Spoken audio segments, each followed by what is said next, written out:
What's up, my loves? It's your girl Diamond, and I'm back with an all new episode of Marriage Boot Camp. Forgot what episode this is, but I can never get the season right. But let's get into it. So, it's continuing the same night when they did the hip hop, video challenge, and Miles and Treasure are still pissed off at each other, and Treasures feel like at the end of the day, you made me feel so low. I don't want to fuck with you anymore. I'm pissed. And if I was really drinking like I wanted to, I would have been more hurting you. I would have hurt your feelings even more. Nori is pissed off about the pizza because he's hangry, he's hungry. They're all drinking, but Nori's actually pissed about something else that we're gonna find out later.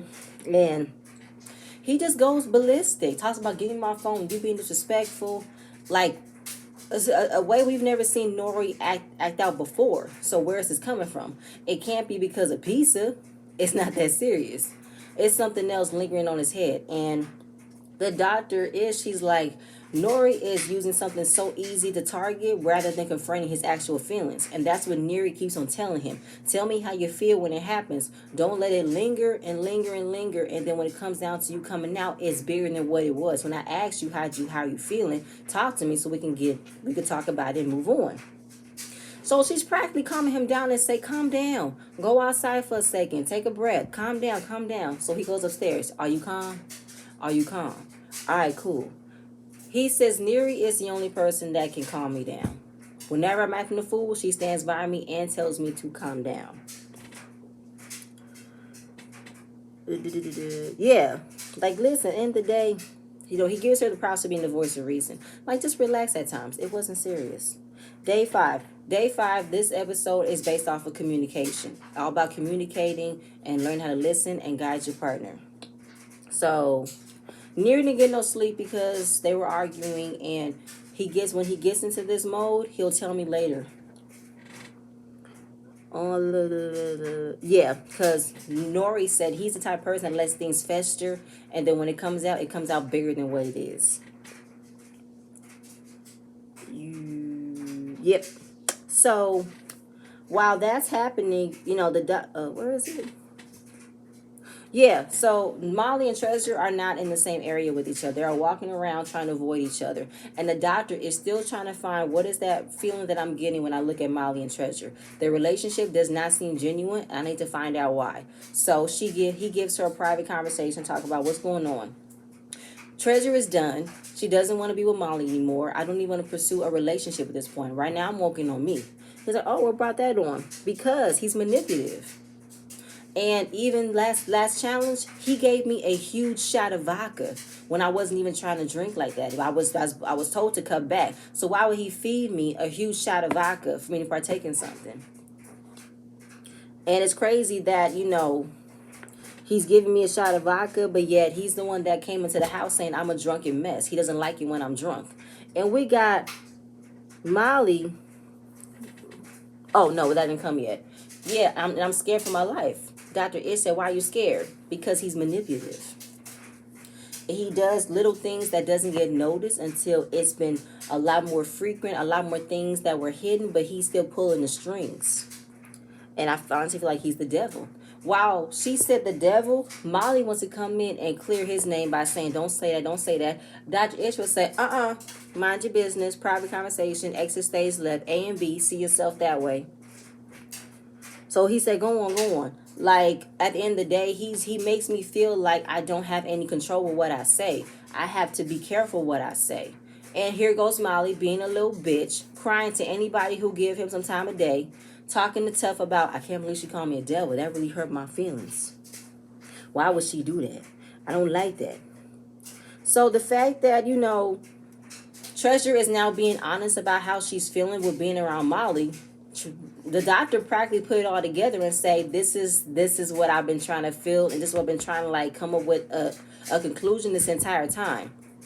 Molly and Treasure relationship is getting more messy and more messy, and now I understand. Molly is so busy trying to create a narrative about how he's looking, he would easily eavesdrop a conversation and try to change the narrative. Don't like that he's being called the devil, but now he wants to paint as if it's Treasure's fault. Treasure's trying to make him look bad, but no, it's him. We got to dig more deep into this. Yeah, trying to control her, isolate her, into making it seem like it's all in her head. I'm not like this person. So we get to the next challenge. Yeah. We get to the next challenge. This is the point of the process where they have to understand where the feelings were coming from and how to put into a different form of using it. Let's talk about guidance, communication. So they're about to build a go-kart. Of course, there's a twist with boot camp. You will have instructors giving you the tools, but you cannot look at the instruction page. You have to listen and trust your partner's instructions for you to build this go-kart. We got Miles, Molly, Money, and Nori as the instructors, while the rest of them are building it.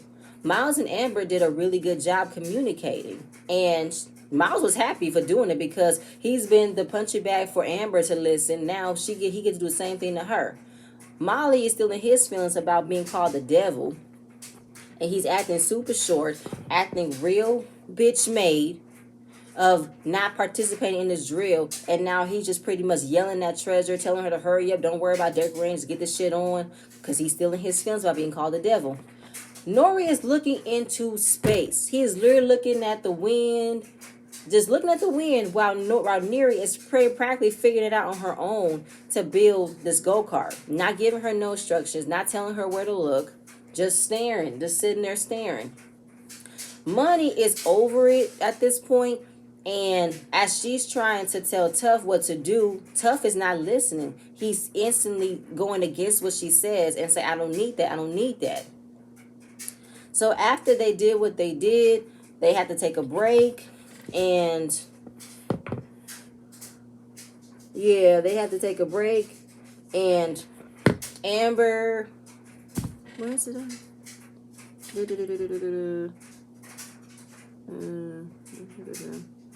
Okay, I think I did that because something's going on with my notes. Where did I write? Yeah, so while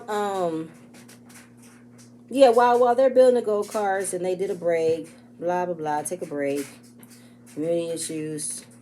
So so Amber is talking to Nori about, their issues, and Molly is talking to Nori about, we're big names in this business. People think we're perfect, but no, we got issues. I just don't like how she keeps on painting me as this ugly person, painting me as this when I haven't said nothing bad about her. I haven't done this to her.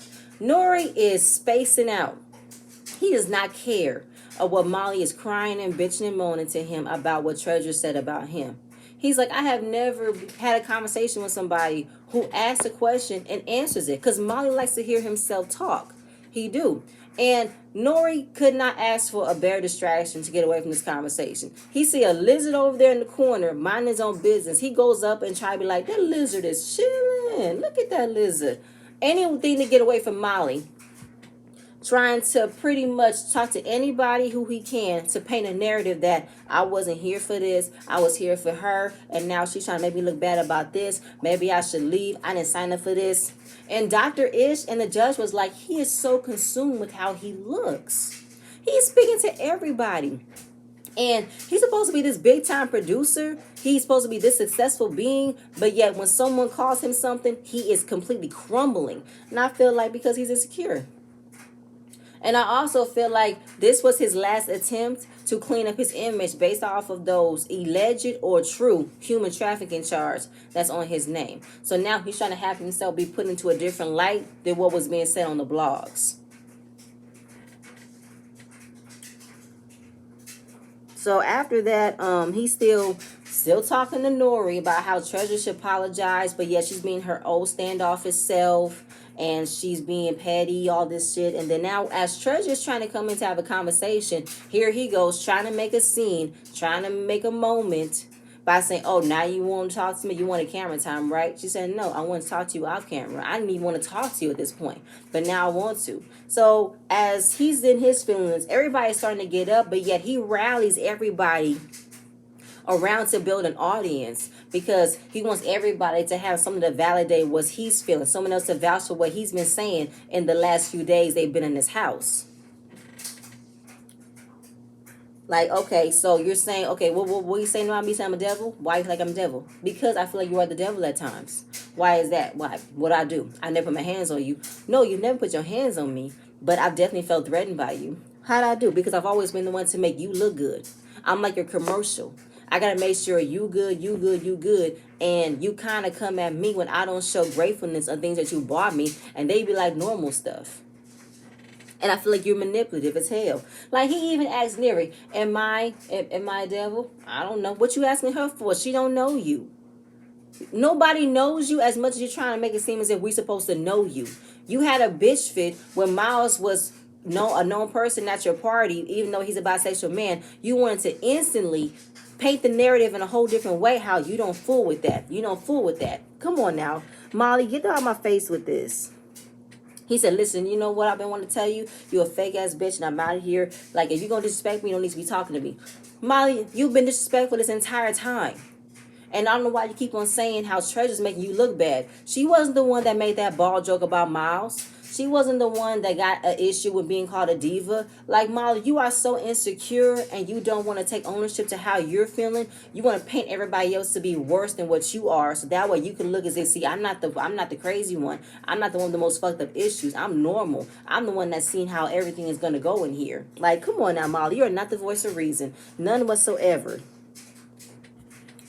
So, the boot campers come inside, and Molly literally is about to go pack up, and he's been threatening to leave since day one, and now he's really about to leave. But the judge has a conversation with him about why you want to leave, and he keeps on going on and on and on about how Treasure's embarrassing me. We had a mutual understanding coming to this house, and now she flips it, and now she's doing this to me. Not even letting the judge get a word in. He is so consumed and so focused on his image, he doesn't even take the time to shut the fuck up and listen. And he don't. I'm like, can you shut up and let Judge Lynn talk? She's trying to help you. What you come here for if you did not want to be, if you not want to do the process? What you come here for? Oh, you came up in here to display a different narrative, display a different image about you because of what's happening with this case of yours. That's what it is. And he said he makes his living off of his personality. He got animals and employees to answer to. But you think because Treasure called you a devil, that's going to tear down your world? That's going to tear down your works? Uncle Fester, Uncle Fatso, whatever, with your painted eyebrows, please. Her calling you the devil cannot be worse than you being called a human trafficker. Are you serious right now? The scum of the fucking earth? Good night, Molly. Good night. So then the challenge. Now, since the go-karts are built, now we're getting ready to challenge. Since Nori wants to be a good noodle, knows all the questions, know all the answers, because he is a true fan of Marriage Boot Camp. He knows how these situations go. So the person who gave the instructions will be riding the go-karts, and everybody else who built the go-kart is giving the instructions. Y'all remember, was it the last season or season before that, with Little Mo and Carl, where they had to go through the obstacle course blindfolded? Carl gave Little Mo a really good guide to make it to the end. So now it's the same thing. How you guys are going to go about this challenge with your other partners in your ear telling you what to do, telling you where to go, when you got roadblockers and obstacles in your way?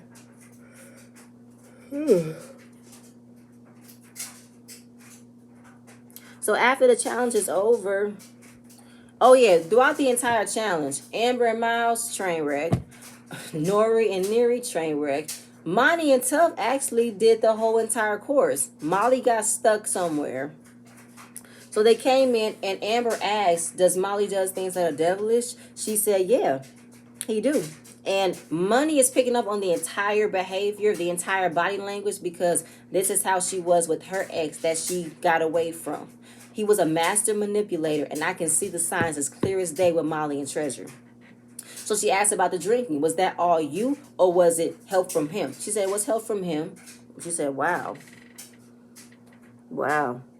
And the conversation needs to be had because the doctor said, for women or for anybody to want to be with somebody, they have to become a different person to fit with that person's lifestyle, fit with that person's wants and needs, and then you end up losing yourself. And when you come to the point where you want to recognize yourself, you can't tell who's in front of you. Your mirror don't look like you. Who is this person I see in front of me? This isn't me. So then Amber talks about how whatever Molly and Treasure go through, I know that they care for each other.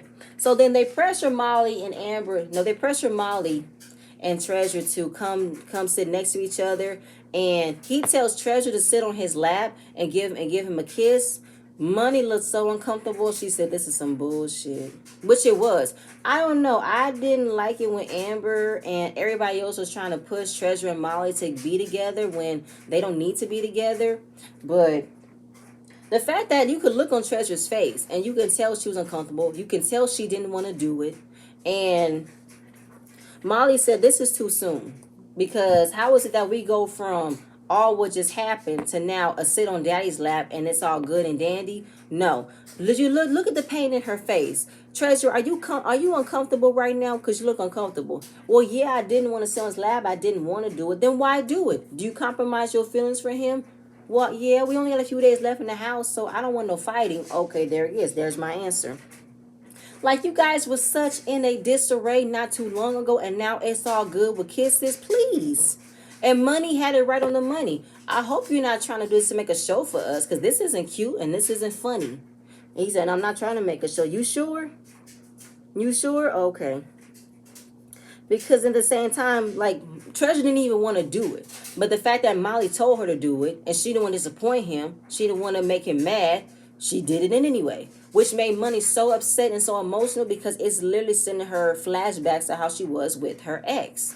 And she wants to give some advice to Treasure and saying, "Listen, girl, listen. At the end of the day, you want to have somebody in your corner to let you know you do not have to do this." And then, when they come back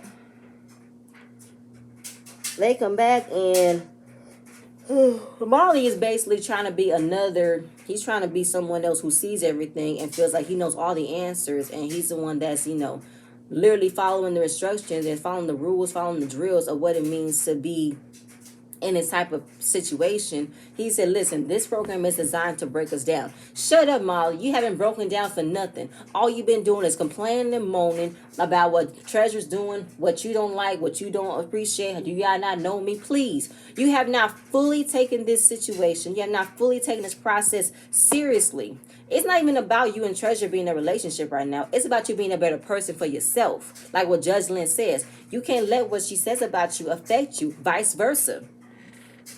And, you can't love somebody if you don't love yourself. Treasure said that was about the realest shit he ever said in this house. So now he gets in his feelings because she said you love yourself a lot, which you do, Molly. You don't care about nobody but yourself. When someone mentions your name, whether it's good, bad, negative, you go toe-to-toe with that person to paint it where you're not this person. And you do not stop until everybody has heard you, until you beat them down with a conversation. You sound like Charlie Brown's parents. Wah, wah, wah, wah, wah, wah, wah, wah, wah. Like, nobody wants to listen to you. But you want to make sure you're being heard, you're being listening. No. So, like he said, I don't give a fuck about that. I know you don't give a fuck, but at the same point in time, after all the shit you do to me, I still want to be here with you because I care. Then he wants to say it's weak. What's weak? Her saying something about you where you don't want to admit for yourself, but yet you show it every fucking time. What is the problem? She said, "Listen, the fact that I have been with you for the last 3 weeks have made me to the type of Treasure I did not want to be." So again, Treasure's about to start crying, about to start slurring her words. Money stops her in her tracks and say, "No, we're not going to do this. Stop, stop, stop, stop, stop." Molly, you doing what you doing, you saying what she's saying is connected to how she's feeling. I'm going to need you to go away. Then he said, "Stop with that drunk shit." What the fuck, Molly? First, you came here complaining about her drinking. When she's now becoming sober and she's becoming more likable, now it's like change of plans. You weren't supposed to be the saving grace. It was supposed to be me. I was supposed to be the one that was supposed to get a whole lot of cuddles, a whole lot of support, and yet you're the one stealing my shine. No, fuck that. Be the drunken mess that you came in here with. No. That's exactly how Molly is doing it, and it's pissing me off. So then she tells Treasure, "Listen, girl. Caring for somebody and loving somebody does not mean you have to be small. Amen to that. You do not have to be small. And because everything that has been said between y'all is toxic and is unhealthy, which it is." So after that, the boot campers get their evaluation and they learn the 5 rules of how to resolve conflict. Rule number one, I wrote it down. Yeah, rule number one, play talk. Same play. Sorry. Like, talk about moving forward. Create boundaries. How we don't have to let what other outside influences affect what we have. Make sure we're still whole. Rule number two, same topic. Let's focus on the main topic at hand. Don't let other things come in because it gets piled on. You forget what you argued about. Rule number three, LUV. Listen, understand, validate. Understand, listen to your partner. Listen to what he or she says. Understand what she says and say validated. Okay, I heard you. Rule number four. Oh, wait, that was number four. Wait, what was it? I don't know. I guess I'm all over the place because I think I wrote something. Oh, yeah, rule number three. Skip that. Stay in the game. Don't just, unpack all these types of issues and no resolve and just leave them. They don't get handled. Now, rule number five. Spike the ball. Celebrate that you got over an issue where everybody else came out alive. Nobody was fighting. Nobody got hurt. Nobody felt different. Everybody felt understood. Okay, we resolved it. Now we ain't got to worry about it no more. So, it's been very insightful for Nuri because he tends to hold a lot of stuff in. And then we find out the reason why he was upset. He was upset because 2 days ago when they wrote the letter in the bottle, it was Nuri by saying she's popping too. I'm not just Nuri's wife. I'm going to have my own identity and I'm going to make some money to pay the bills as well. So he said, listen, you feel overshadowed? Okay, do you know why I feel like that? Do you know where it's coming from? It's like when the parents is being too strict. What do the kids do? They rebel. They go crazy. So you don't think when my husband's being too strict, I don't go a little crazy? And he said, listen, I am not focused on a situation. I'm focused on the people that you're with. Oh, the main issue is the friends that she's hanging out with is single. Okay, so you don't trust the fact that she's hanging out with single people, but at the same time, you should trust Neri. Just because she has single friends doesn't mean that she's still in the mindset of being single. I'm a married woman and I still have single friends, but I'm not going to, take my ring off to be a social being single. No. I'm not going to do that. And you cannot hold her to the fire of what if she might do this because she's hanging out with single friends. No. And she used a very good example that money backed her up on. How is it that you want to come at me with my single friends, but yet how would you think I would feel if Money and Tough did not work out, but I can't hang out with Money because she's single? Oh, you think I don't get mad by the friends you hang out with knowing that he's a cheater? Hey, Money, let me stop you right there and let me come at you because you got a lot of dog-ass dudes in your group that are cheaters. You know for a fact. How is it that you want to upheld your male friends on their bullshit, but yet not sow an instant ounce of trust for your wife?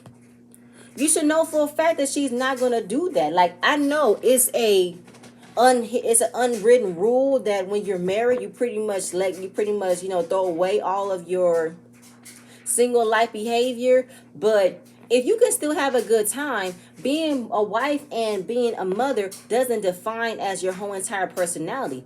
I can still have a good time with my friends and still at the back of my head, no, I'm a wife, I'm a mother. I'm just going to know not to put myself in situations that can be questioned because I'm a wife and a mother.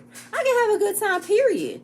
So how is it that you want to be okay? You want to be not okay with me being with single friends, but yet you hang out with cheaters, liars, and all types of shit. You don't think how I feel? How I could be feeling like they're going to put you in a predicament of getting yourself caught up being what happened in your marriage? So please.